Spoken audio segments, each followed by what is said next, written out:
Great. Well, thank you everyone for being with us this evening. My name is Hope Westgate and I'm a clinical psychologist in the Psychology in Schools team, and I'm joined by my colleague Linda. Hello, and I'm also in the Psychology in Schools team and I'm a senior therapist. Great. So today's workshop is on managing exam stress, and as I said, you can be a parent watching this, thinking about it for your child, you can be a young person yourself, and it doesn't really matter whether you're taking exams this year or not. We know it's something that people will experience. So thank you so much for joining us. We've just got a slide which shows some of the topics that we're going to cover today. So that includes going over what we actually mean by stress and what's the stress response. We're going to include some things that you can do and be thinking about to manage stress, and some of that can be helpful to manage stress in general, but we'll specifically also be talking about some things that you can be thinking about in terms of exam specific stress and managing those exam days when they come as well. We'll also be thinking a bit around kind of rewards, motivation, a very brief touch on some learning techniques for revision, and also some information for parents as well around how to support your young person or child with exam stress. Great, so just to start things off, this is just a question to kind of get you thinking about exams. So whether you're someone that's going to be taking exams soon themselves, or whether you're a parent, what do you notice when you hear the word test or exam? What does that evoke in you? What's your reaction? So this is just an open space where you can write any comments to know what that word test or exam means to you. So if I was to say right now everyone here has to do an exam, and I'll mark all the answers, what will that create in you? So we've got some people responding here: judgment, stress, stress, yes, panic, pressure, cramming, failure. So there may be kind of those thoughts of I'm going to fail, dread, uptight, fear. Yeah, so lots of kind of quite quick and quite negative responses really, which is really normal when we hear the word test or exam. Uncertainty, deep breathing, which show the real you. So lots of different things that may go around in our minds, and this is true for nearly everyone. I don't think there's many people you'll find that actually have a really kind of positive response to stress. And we probably will have experienced some kind of test before, and quite likely will again in the future. So this is kind of a part of our culture. We do go through tests and exams. And it really does evoke a response in all of us. So thank you for contributing there. I think it's just helpful to hold in mind how we all may react when we talk about exams. So thinking about what is stress, and there's a few ideas on this slide. It is a term that we use in everyday language at the moment, and sometimes we talk about stress, sometimes we talk about anxiety being a very similar thing. Essentially, the definition of stress is that it's a kind of mental strain or tension which results from some kind of demand or pressure. So it is a reaction to a demand that's placed on us.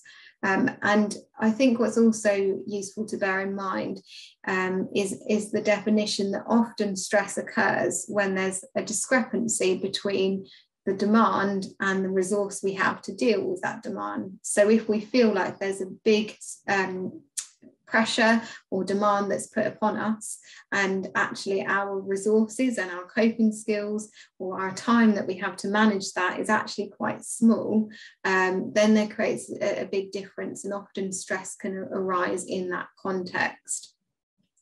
As I said, stress and anxiety can often get used interchangeably. They're very similar things, but they do have their differences. And one of those is that stress can normally be assigned to a single kind of stressor or event or demand.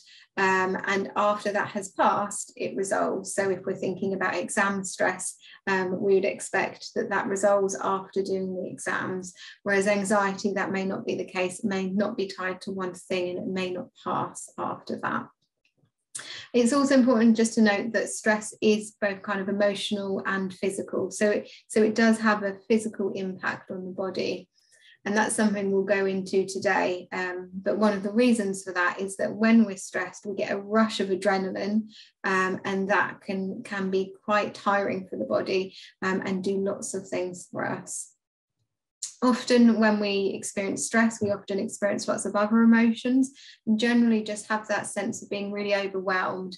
Sometimes people use the phrase being burnt out. So that's often used when we talk about stress.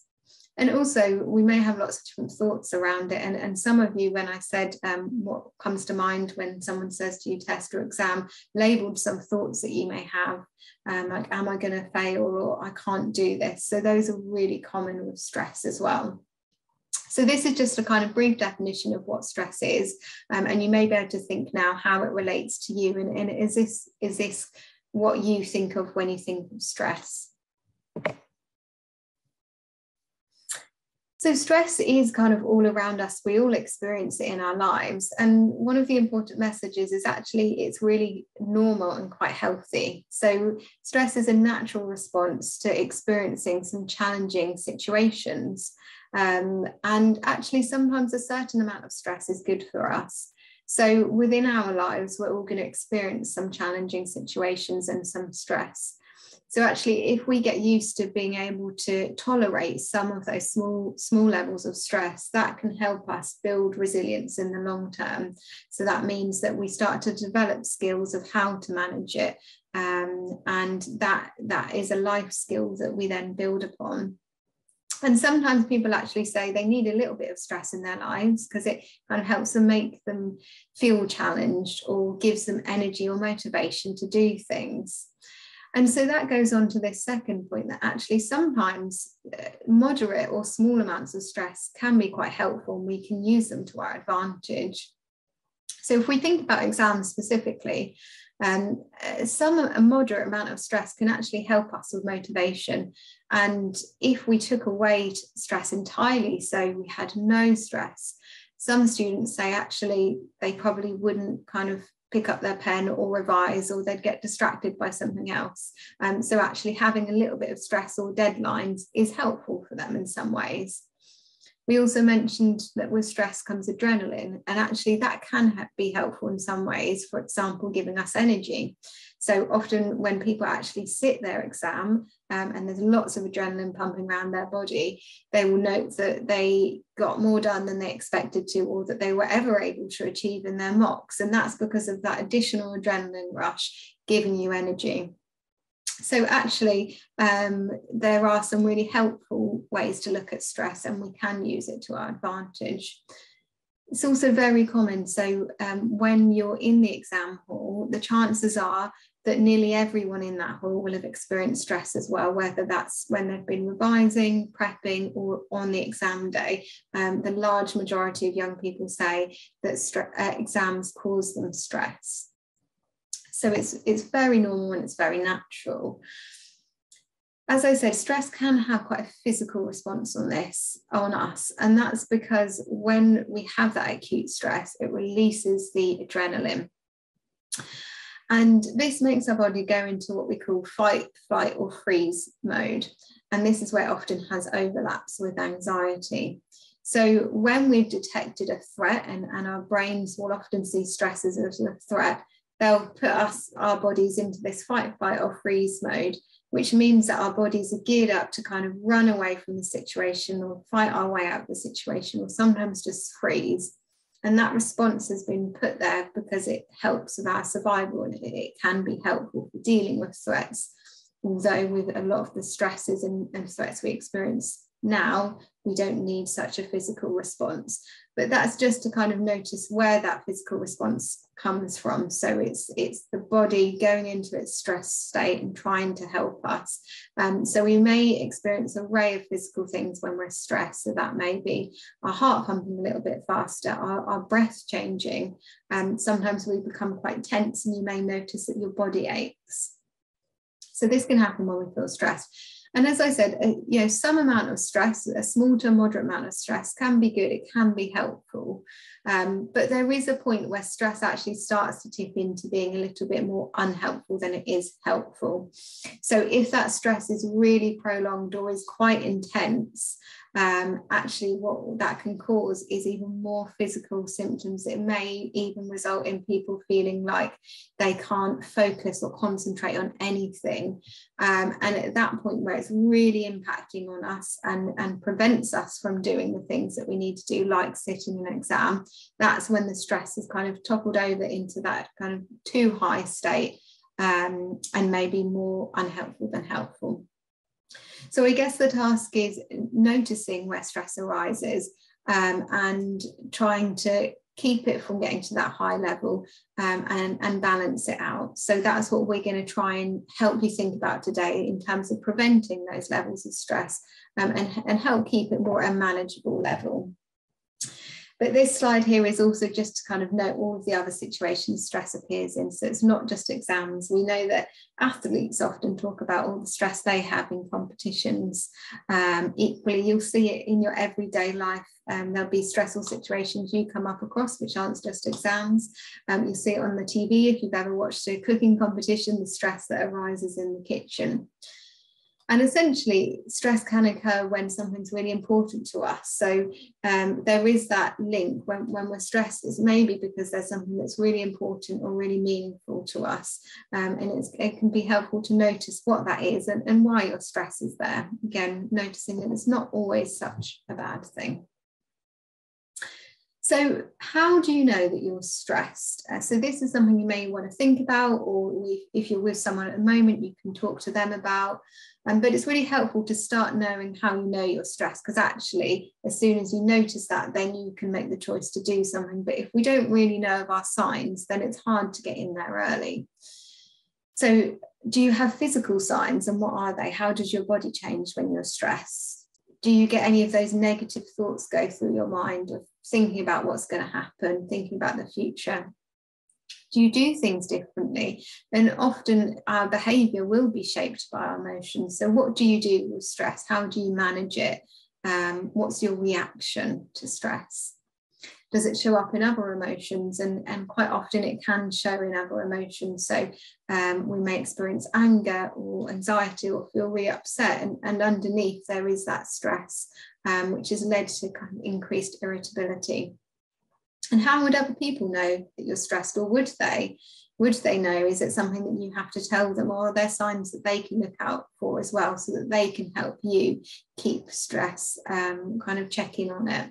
So these are just helpful things to kind of think about for yourself or for your child. And some of these elements are in this diagram here. So we're thinking about those thoughts, the feelings and behaviours we have to stress. And often these combinations of reactions to stress actually keep it going. So we get stuck in this really tricky cycle where we begin to get stressed, we have some tricky thoughts and feelings, and then what we do actually just serves to increase that stress. So if I just briefly touch upon this cycle here, and again, it really would be helpful to think about how this applies to you or your young person. So really common, we will have lots of difficult thoughts running through our head that are associated with stress. So often thinking about the worst case scenario, and wondering if we'll cope or maybe we'll fail. So our brain is really good at catastrophizing and doing that. And quite naturally, those kind of thoughts do really relate to feeling stress, but also feeling anxious, panicky, really full of dread. And paired with those feelings, as I've talked about, there can be some physical sensations that come along with that. So it has an impact on the body. And for everyone, that will be different. So it may be feeling quite shaky, it may be hyperventilating, our heart rate increasing, tension, sweating. And actually lots of those can be quite unsettling themselves. So it's really helpful just to kind of remind ourselves that that's actually just a response to stress. It doesn't mean that we're in a great amount of danger. That's what the body does in response to stress. And then there's behaviours or actions that we may do in relation to that. When it comes to sitting exams and stress around exams, students will often talk about two different camps, which are really easy to fall into. So sometimes when we're experiencing a lot of stress, actually, we may avoid the thing that's making us stressed. So it may be that someone completely just avoids revision or finds other things to do all the time because they're so stressed and overwhelmed. That's just how they manage it, and that's how they've learned to cope. Or it may be that you fall into the other camp, and actually when you're really stressed, you then feel you need to do loads of revision and you're constantly studying at the expense of any other activities. And actually that can leave you feeling really burnt out. Or it may be that if you're stressed about it, you're constantly seeking reassurance from teachers or parents or friends about whether it's going to be okay. So all of these things kind of serve to increase that stress and keep the cycle going. So whether you're avoiding revision or actually doing loads, both of those can keep those thoughts around feeling like we're not going to be able to cope and increase the stress and burnout that we experience. So what we really want to do is to be able to notice some of these things for yourself, so those thoughts, feelings and behaviours, and start to exit that cycle by managing those different symptoms that we get. And that's what we're going to talk about as we go on. How do we try and exit this cycle? So it's noticing it first and then finding ways to exit. So for the rest of this presentation, now we've done a bit of an intro to stress. We'll talk more about managing stress, what we can do, including informal and formal ways of relaxing, and some specific things to think about as well with regards to exams. So to begin with for this, I'm just going to play a video. Fingers crossed it will load and work. So this is just a short, I think it's about 2 or 3 minute clip, just to remind ourselves of what exam stress is and some of the basic things that we can do, which kind of keep it in check a little bit. So play that. Exams are stressful, but stress doesn't have to take over your life. If we understand the science of how it works, we can make it work for us. When faced with a potentially stressful situation, angry parents, driving tests, or, yes, exams, the danger sensor in our brains, the amygdala, is activated. This alerts the nearby hypothalamus, sending a long-range message via the pituitary gland to the adrenal glands, which secrete the hormones adrenaline and cortisol into our body. Adrenaline increases our blood flow, speeding up our reflexes and sharpening our senses, and cortisol releases glucose, giving our body vital extra energy. This response, known as fight or flight, is our body's way of preparing us to tackle big challenges. But when stress levels get too intense, they can trigger negative symptoms, like difficulty focusing, tension headaches, nausea, and disturbed sleep. The good news is, scientists are working hard to figure out how we can keep our stress response balanced and healthy. Some cultures have used slow breathing to aid relaxation for centuries, and now scientists think they know why. Inhale, now exhale slowly. When we slowly exhale, the signals that control our heart rate are altered, making our heart beat more slowly, and a reduced heart rate helps us relax. Another trick is exercise. When we exercise, our bodies release feel-good chemicals that work in the same way as painkillers do, lifting our mood, reducing anxiety, and helping us to sleep. And sleep is especially important before exams because it helps reduce stress even more. Another area that scientists are investigating is socializing. Believe it or not, locking yourself away in your room for weeks on end is not good exam preparation. When revising, we should make some time to hang out with friends and family, as socializing is a scientifically proven relaxation booster. Scientists have been looking at our close cousins, chimpanzees, for evidence. When they tested chimps' urine, they found that levels of stress hormones were much lower when they'd been spending time with their chimp friends than when they'd been alone. And it seems the same is true for us. So, as your exams get closer, remember, a little bit of stress is no bad thing. Just follow our simple tips and you can take control, getting the right balance that works for you. Great. So hopefully that's a bit of a kind of recap around stress, but it also introduces some ideas around really looking after ourselves when we know that we're going to have a stressful situation that's coming up, and some of the basic things that we can do to help keep that stress level a little bit more manageable. So I've got a few points on this slide, which I won't go into in depth because it's just been mentioned in that clip. But I guess the first thing to think about is just, have I got those basics in? Because if we're not doing those kind of general things that everyone could be doing for their well-being, then when that stressor arrives, it's going to be even more difficult to deal with if we haven't got those basics there. If you think about having those resources to deal with demands, your resources are going to be much higher if you have those basic things in. So we're thinking about things like kind of being as healthy as we can, eating regular meals, rather than having hours where we're not eating. Actually, it's really important for our blood sugar levels and our concentration and all of those kind of things to be having regular meals, whilst also being able to have meals with lots of different nutrients and carbohydrates and all of those kind of things to keep us going. So we need fuel, and we need fuel often. That video mentioned being active, so we know that from science, just kind of keeping active is really beneficial, whether that's kind of an hour of exercise or a 30-second burst of exercise. It can really help manage that kind of tension that comes from the stress and the physical feelings.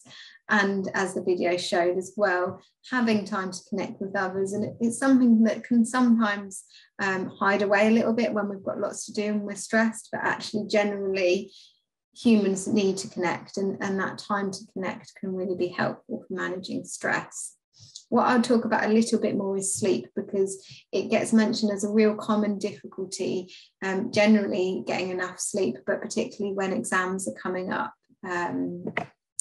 And it can be a really tricky cycle, because we know that sleep is really important, and it can be helpful to get a good night's sleep to manage stress, but equally when we're stressed, we're bound to have less good sleep.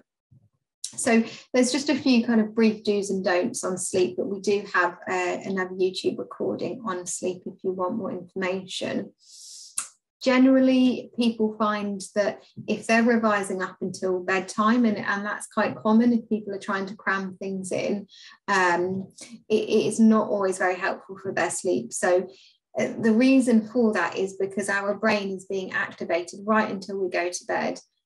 So then if we try and hit the pillow and go to sleep straight afterwards, our brain's still whirling away. So we generally say try and not do revision just before sleep. Equally, put away phones or bright screens just before sleep, because they emit that light that makes it more difficult for us to get to sleep. So thinking about those kind of sleep hygiene things we can do to try and increase the likelihood of us being able to go to sleep when we put our head on the pillow. Something that is helpful to do is to think about any kind of relaxation before sleep, and that can be unique to different people. So it may be listening to something on an app, which is kind of a nice guided relaxation thing, a nice song. It may be just doing a relaxation activity that's relaxing to you, like having a bath, or just doing something that's quite gentle and doesn't activate the brain too much. So usually we need at least an hour time before bed to really wind down and do this kind of relaxing activities to get us ready to feel sleepy to go to bed.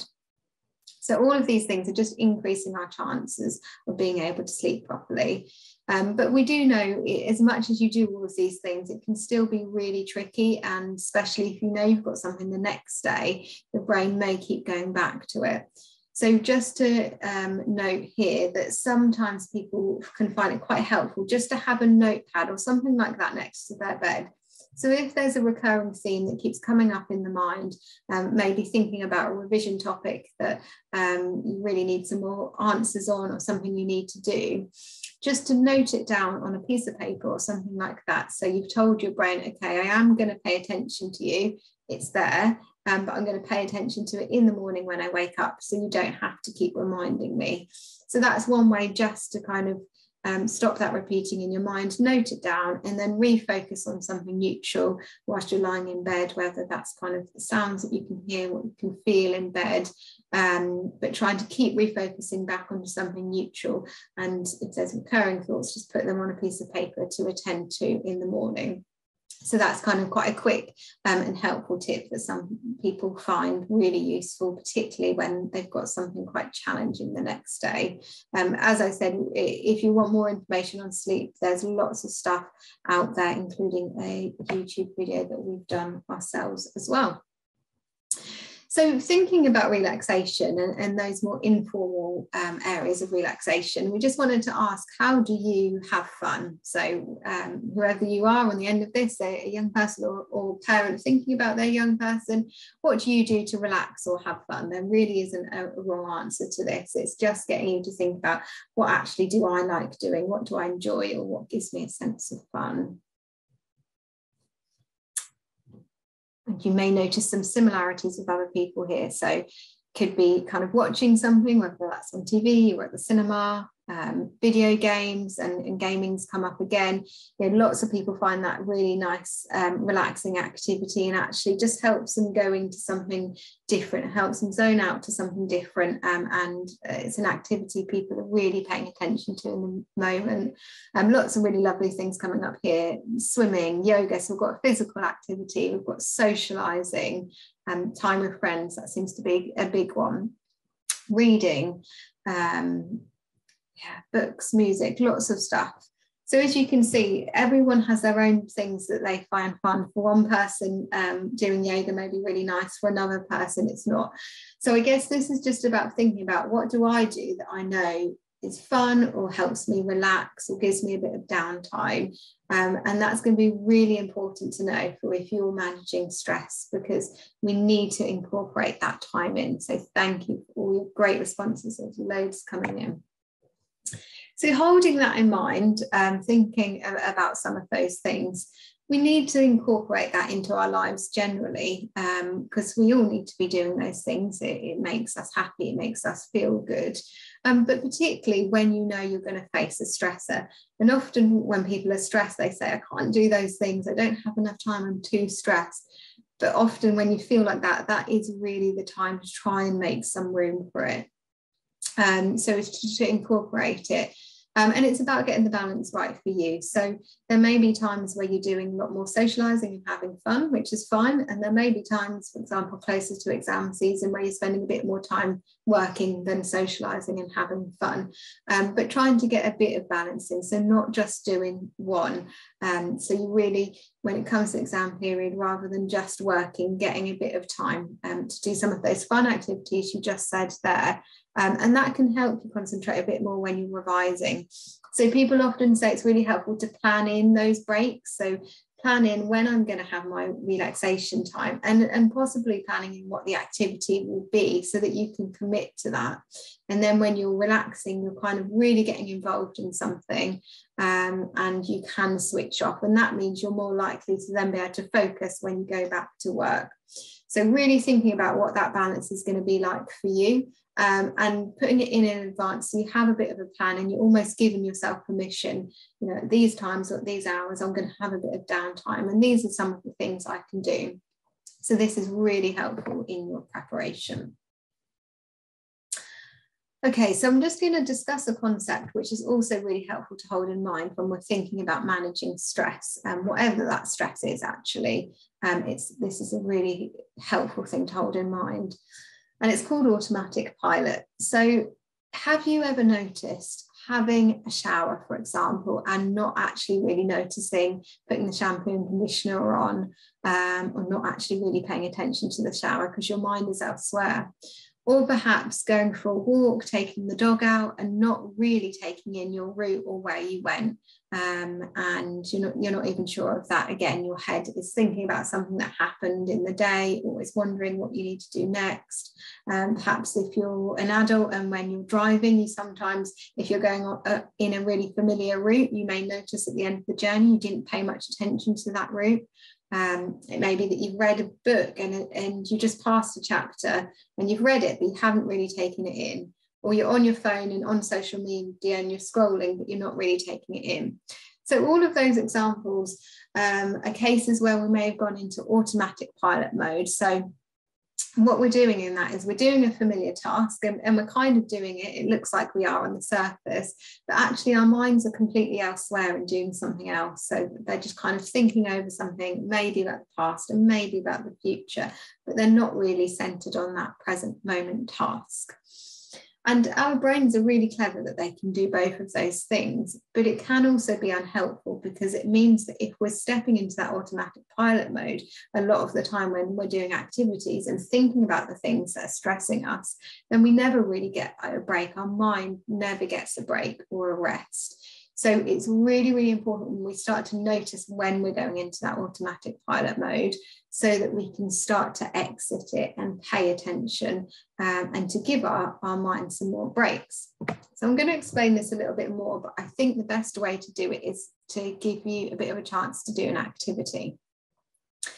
So for this activity, I'm just going to give you a minute to do it. But all I want you to do is notice the circles in your environment. So I'll let you know when to start, but you just need to notice any circles that you can see. So you may start on this screen and notice the circles. You may start to look around the screen and then start to look around the room. So it'd be really good to get up. So we're about halfway through. So have a bit of movement, watch the circles, notice them. There's no right or wrong. It's whatever you interpret as a circle.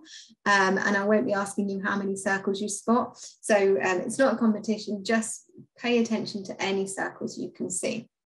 And when we do this activity, if your mind wanders to different kind of distractions or thoughts, like why are we doing this activity, that's okay. The mind does that all the time.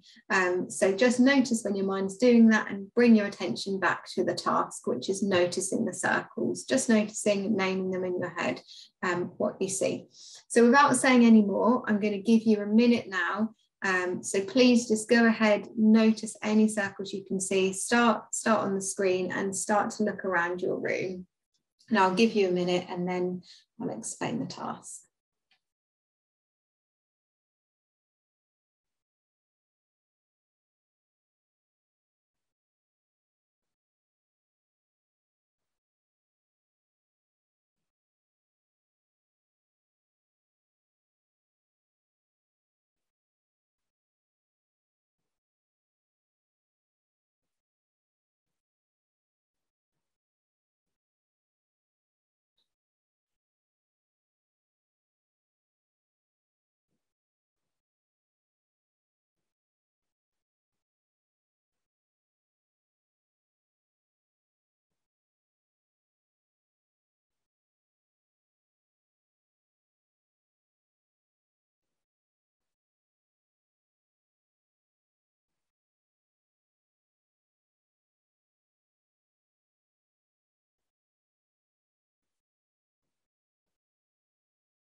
Okay, I think that's about a minute. So if you've gone off and wandering around the room, if you can try and come back to this.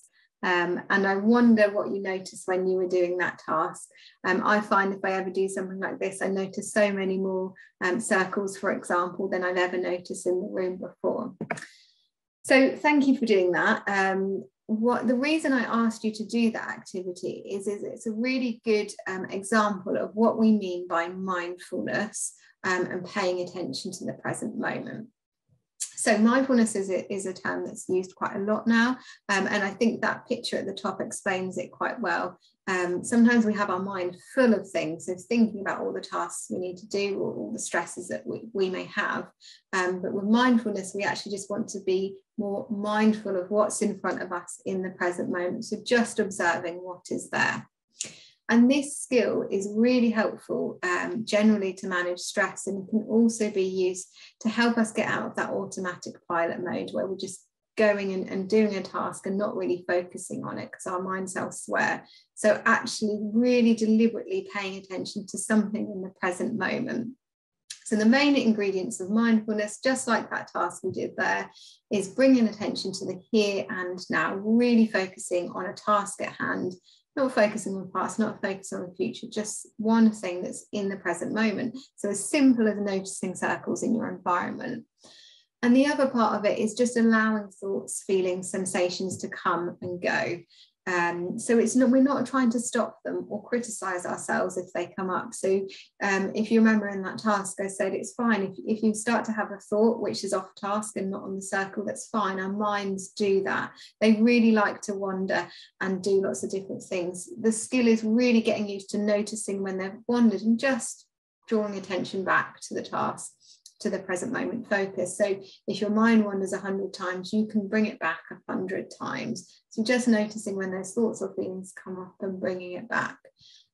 So this is something that has a lot of research, and there's lots of ways to do mindfulness, and just that paying attention in the present moment and allowing your feelings and thoughts can be really helpful, particularly when we're managing a lot of stress, and gives our mind those breaks. And I went through some activities that typically we may go into automatic pilot mode with, but actually all of those activities, we can try and bring mindfulness to them and pay attention to them. So for example, on a dog walk, you may really pay attention to certain bits of the environment, maybe certain colours or shades or shapes, or use your senses, kind of notice what you can hear. So it's really paying attention in the moment. And that's the beauty of mindfulness. It can be used in so many different ways. So please have a go. It's something to get into a habit of. Have a go at using that present moment focus in your everyday life. Maybe even just eating your meal, noticing what you can see and taste. Okay, so that's my bit done. We're going to move on to Linda speaking now, who will go through a few more tips for exam day. Okay, thanks, Hope. So I guess Hope's been talking a bit about getting the basics right, about thinking a bit about using strategies such as mindfulness. And these are things that it's good to get into a habit of doing over a period of time, and especially something like the practice of being able to be more aware of what our brain is doing and choosing whether we want to engage in it or not is certainly something that takes practice in order to develop that skill. And here we've got a few quick wins for exam day, but they too will be something that to get the most out of them, it will be good for you as young people to have a go and practice these things prior to the day so they can be most helpful for you. You need to be able to access them quickly and feel really familiar with them at times when you're feeling stressed. So these are the things that we're going to just go through in our next section. So just to ask you again on Slido, and any newcomers, feel free to join in on slido.com. What helpful things have you said to yourself before an exam or stressful event? So newcomers, use the event code on the left-hand side here under the slido.com. What things have you said to yourself before an exam or stressful event? Breathe deep, yeah, you can do it, okay? It's only temporary. I wonder what else. Do my best. It will soon be over. It's only French. You've revised enough, okay? You will pass. Overcome bigger things in the past. Okay. You know more than you think you do. Okay, so what I can see here from those things that you say to yourself is that you're finding things that might be encouraging. You've worked hard for this. You're trying to focus on the positives and positive thoughts. It's showtime, okay, that could go either way in terms of how you interpret that. It sounds like you also, some of those statements around sort of seeking perspective, that this will pass, this is a stress for a while, but it won't go on forever.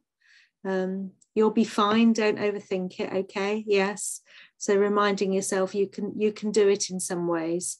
And I guess these statements can be really helpful if they're in statements which are there to encourage us. Time to crack on, you're ready, okay. Okay, so this sort of guides us and takes us really nicely into thinking a bit about self-talk. It's really common for many of us to have unhelpful thoughts about themselves or even critical thoughts when we're feeling stressed in a situation that's causing stress to us. be it tests and exams or a social situation or whatever. And we can get caught up with saying unhelpful statements to ourselves, like, I'm going to fail, everyone will do better than me, I'm no good at this. But what we know is that what we say to ourselves really matters. And the statements that we say are likely to either feed into our stress or help relieve the stress. It can impact on our motivation, whether positive or negative. So actually thinking about the things that we say to ourselves can be really key in actually having an effect on the changing relationship we have with stress. So the comments that you were making as on this slide, this will pass, I can do this. Or another one that you might say is, this is showing up because it's important to me, so I know why I'm feeling stressed. It makes sense because I value this. These things that it's good for us to be aware of and it's good for us to know. So finding helpful statements can decrease our stress and thus help how we cope with difficult things. So the statements, like many of those that you said, can really sort of make a difference. And some of you, I guess, had statements that were kind statements. And another example is, I'm only human, you know, it's okay to feel like this. Not comparing ourselves to others, because we can often get caught up with thinking everyone's going to do better than me. And we know that that can just feed distress and stress in a situation, whereas kindness can stop that spiraling of distress. So it's easy to be self-critical, but if we can identify phrases that are going to help to motivate us, help to engage us in thinking what we can do, that's going to be more helpful for us than us noticing all of those negative self-talk comments that it's very common and normal for people to have. And I guess our brain has always noticed the negative, so we always have to work a bit harder to pay attention to actually positive statements that will help us. And if you're a visual person, sometimes actually we know that imagery can be really powerful in sticking with us.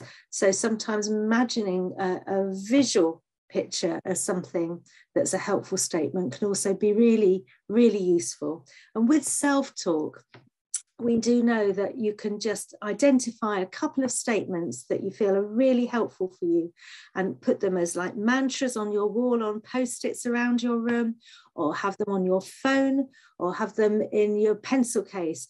Different ways in which you can get those positive messages sort of instilled in your mind will help you to believe those hopeful, positive approaches. It's not about being unrealistic. It's just about trying to balance up a more fair way of supporting yourself through a tough time. And we've got this slide on imagery, and we know that, as I said, images are they're the fast track to getting information to our brain. So sometimes having an image that captures something helpful for us can really be a powerful way of it impacting on how we're thinking and how we're feeling. And so famous athletes use visualization before competing. This is found to be really successful in helping them with their belief that they can do it, they can do well. And so you may want to consider if there's a particular image that will help you. Maybe it's an image of success or feeling good after doing the exam. The image doesn't need to be unrealistic, but neutral or positive, but focusing on that sense of accomplishment. Or it might be that some people with an image will find that an image which helps sort of reduce stress and induces relaxation. So perhaps a peaceful image or an image of a place in a memory that actually just helps to calm you may be actually a really useful image to draw on at times when you're feeling high levels of stress. And we know that drawing on a positive feeling in ourselves can help us to sort of change that emotion, that stress that we're having. And so you might want to think about, is there an image that you want to print out or have as your screensaver? And the more you focus on it and the more you can visualize it, you'll even be able to draw on that even while you're waiting to go into the exam room, because you'll have the details of that image so much in your mind. Okay, so imagery is another quick win on the day. Let's just have a think about breathing. And the earlier film clip that Hope showed talked about the value of slow breathing for helping our body to calm down. And research says that 3 minutes of deep, slow belly breathing can significantly reduce the heart rate and the blood pressure. So it's really worth practicing doing breathing the right way regularly if you notice that you're someone that gets panicky when stressed. And so an example here on the screen is box breathing. So if you look in the top right hand corner and look at the arrow that's pointing down, it says inhale for 4 seconds. So if you were going to do this box breathing, I would count to 4 as I'm asking you to inhale. And while you're inhaling, just follow that line of the arrow down to the bottom right hand side of your screen. So if you inhale for 4, 1, 2, 3, 4, hold for 4, 1, 2, 3, 4, and then exhale for 4, 1, 2, 3, 4, and hold for 4, 1, 2, 3, 4.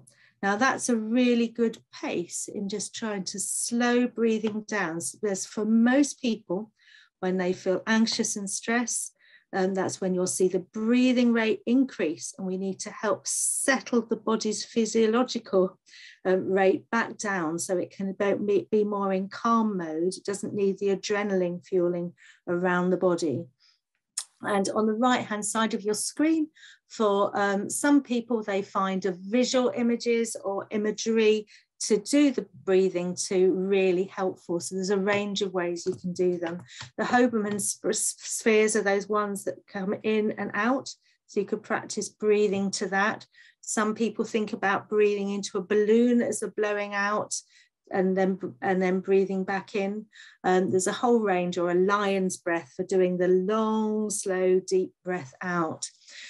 So there's many different ways in which you can do the breathing, but the general approach is to slowing the breathing down.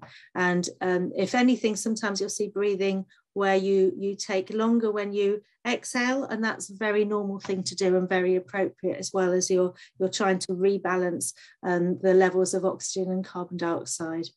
So it's really important to think about whether breathing will be helpful, and if it is, practice it prior to the day. So like learning any new skill, I know it sounds really weird when we're talking about breathing, but actually you will find it so much easier to do and find it useful to do when you're stressed if actually you practiced it many times, so it feels very natural to you when you're not stressed. So finding a regular time to practice this, most often young people will think about when they go to bed at night or wake up in the morning. Perhaps it might be when you're walking to school, then just getting into a routine of practicing doing that breathing. And sometimes people run out of breath a bit first of all, and that's why actually getting into the right pattern and pace can really make a difference. Okay, so just thinking of a last skill that's a quick win. Sometimes when people are feeling stressed, they report feeling disconnected to things.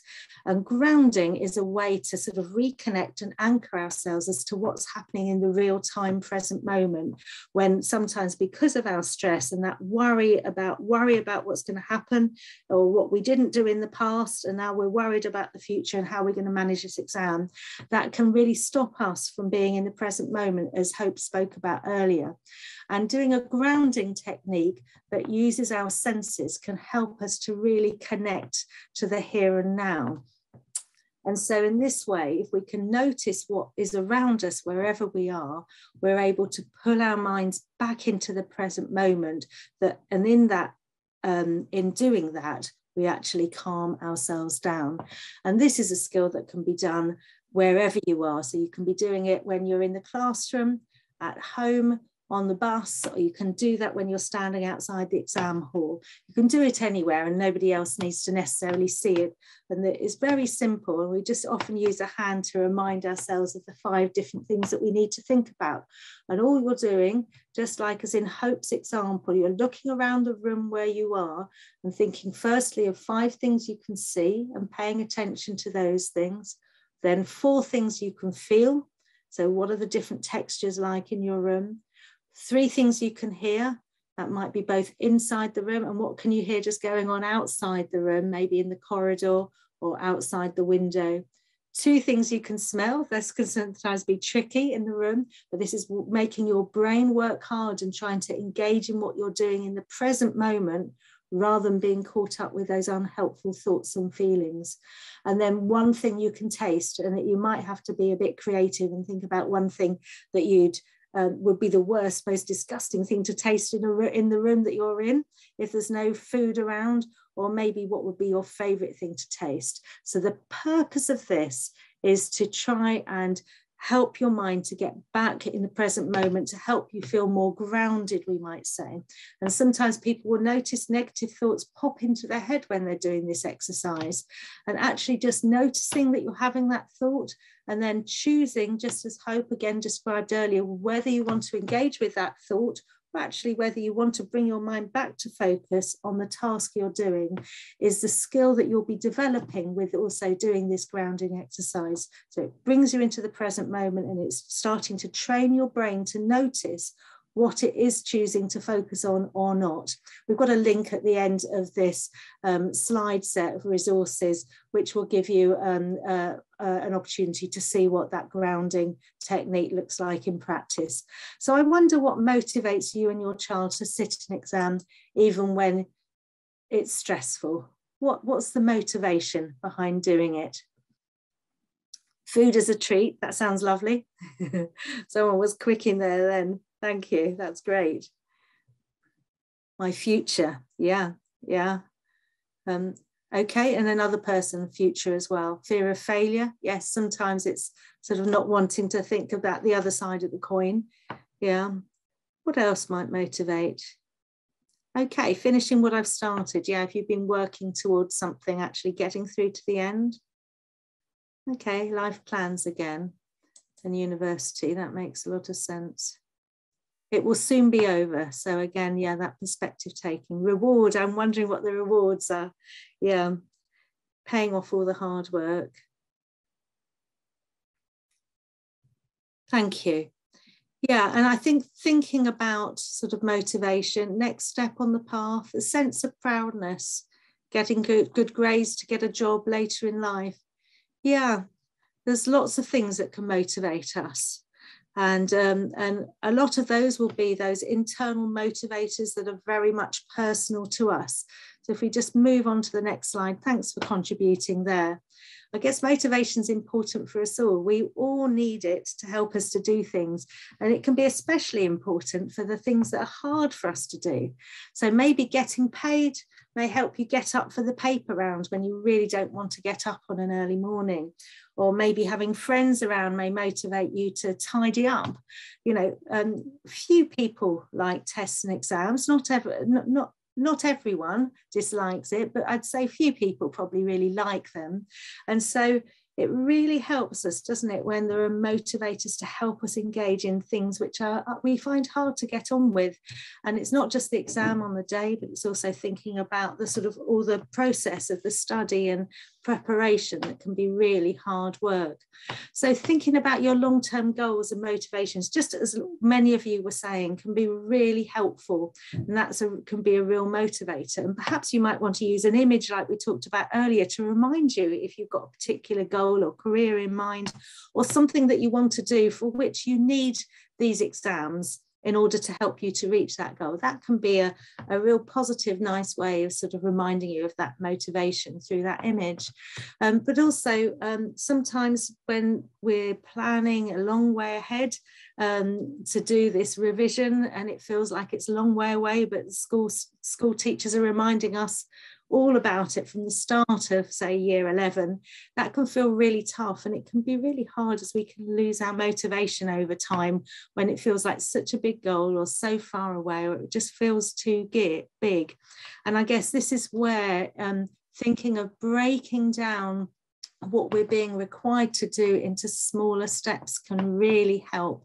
And this is where shorter term motivators and rewards can also be really helpful.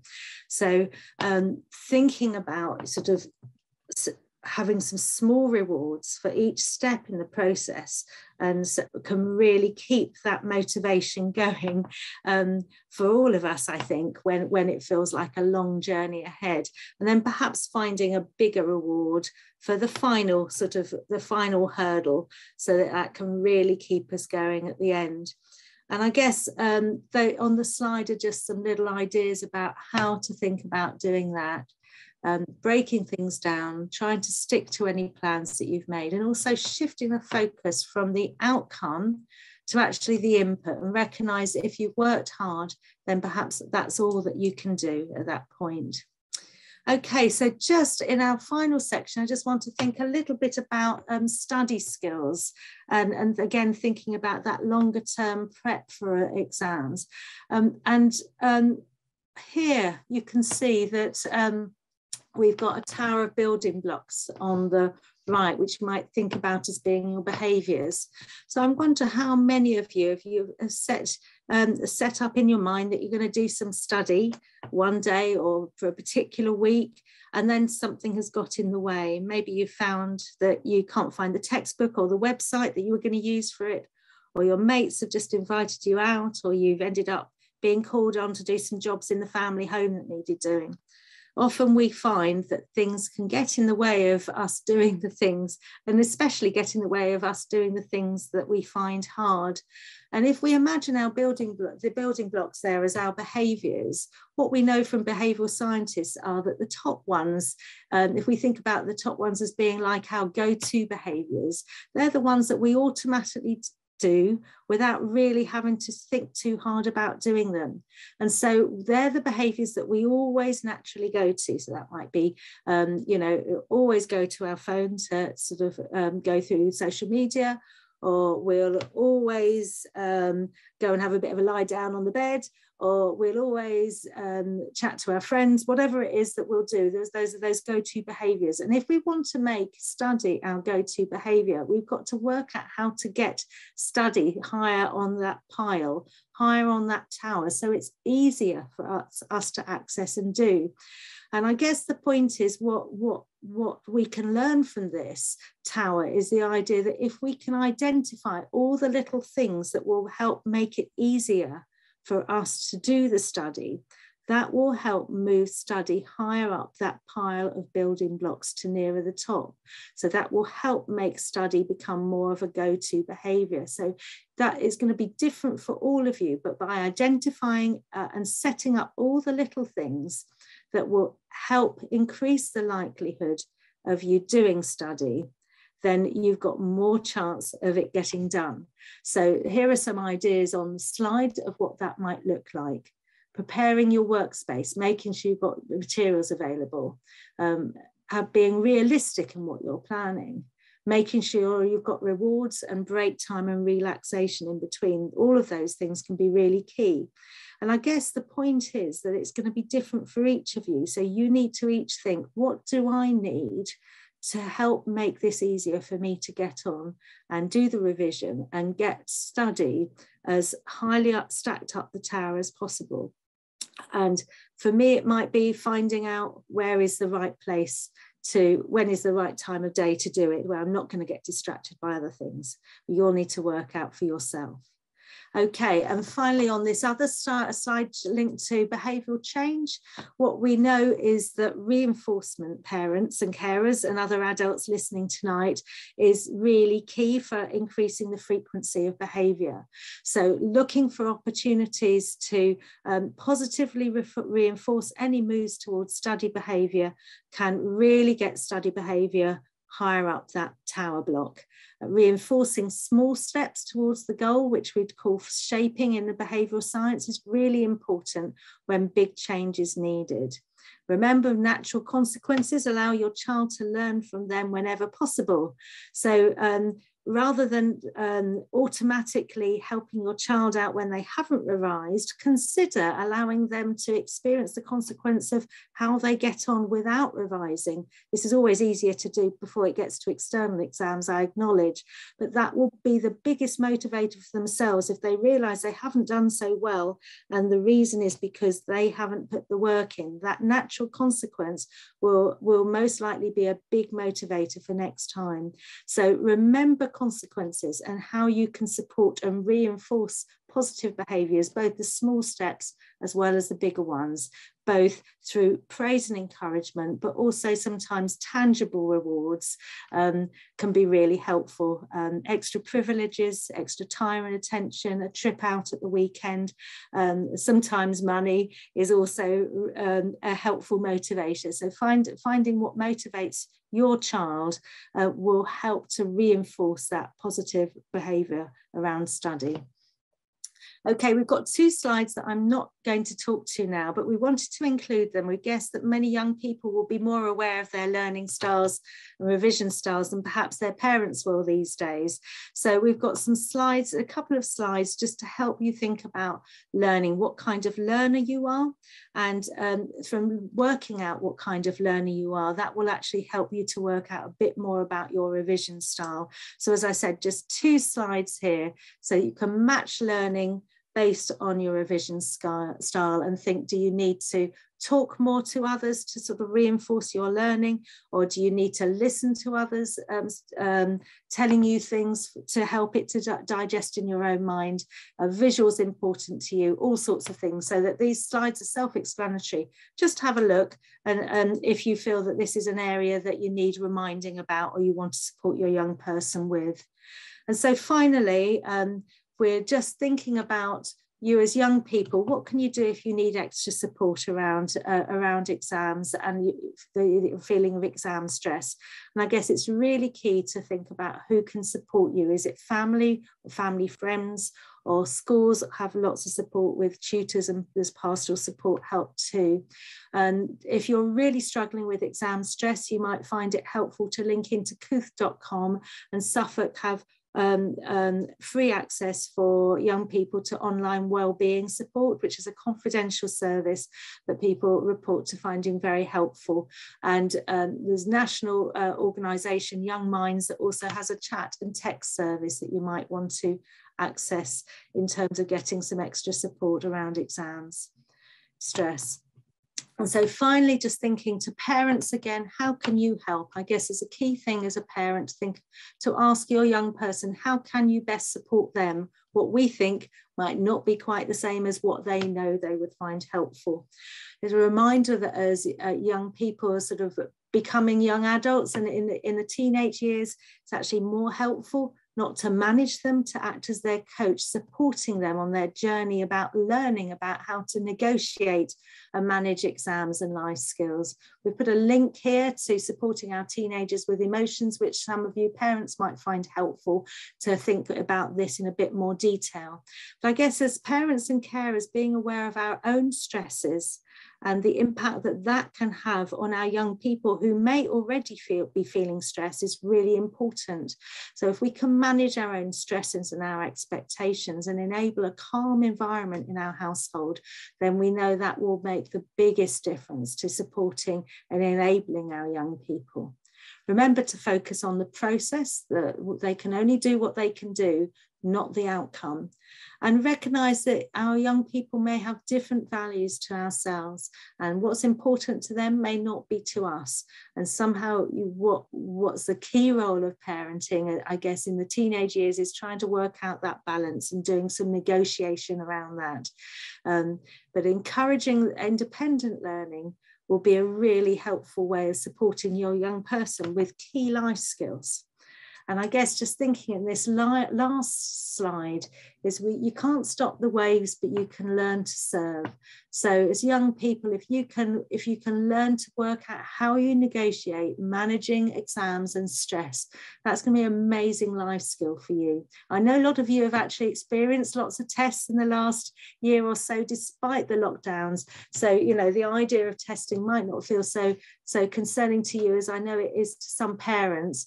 But I guess the really helpful thing is if you can remember that exam stress is normal, and remember that your job is just to learn how to negotiate it and do as best you can. Draw on the skills that we've talked about today, have a go and practice those ones that feel like they'll fit for you, and persevere with some, because sometimes they take a while to change, but once you've learned them, they are life skills.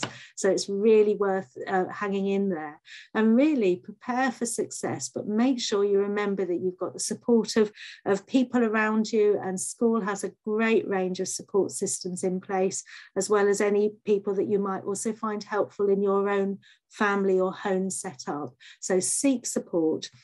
And really, we wish you all the best for it. So just we're coming towards the end. We've got a slide here with a few resource links that you can look at later, which includes some more information about mindful activities and a link to the grounding exercise. There's also some specific links around exam stress if you want to follow that up more. And just before our last Slido questions, of which there's just 2 feedback ones, we want to show you just a clip of some young people in Suffolk who have talked about how they manage when they're feeling stressed. It's just coming on now. Here we are. When I feel down or stressed, I like to play guitar to escape from reality. When I feel down or stressed, I play sport and cook to relieve it all. When I feel down or stressed, I like to spend time with my family, watch a movie or do something. It helps forget about everything. When I feel down or stressed, I take time for myself by pampering myself and doing face masks. When I feel down or stressed, I like to listen to music to help me relax and ease all of the stress that I've been feeling lately. When I feel down or stressed, I like to read because it's something very familiar to me because I've done it since I was young. When I feel down or stressed, I like to surround myself in nature, so I like to go on a dog walk. Thank you, and I'm sorry some of that was a bit quiet, but there's some ideas of different ways in which young people in Suffolk manage their stress and what activities they engage with. So we've come to the end of our session. We'd really value your feedback. So even those of you who haven't logged into Slido till now, it's a great way of us getting some feedback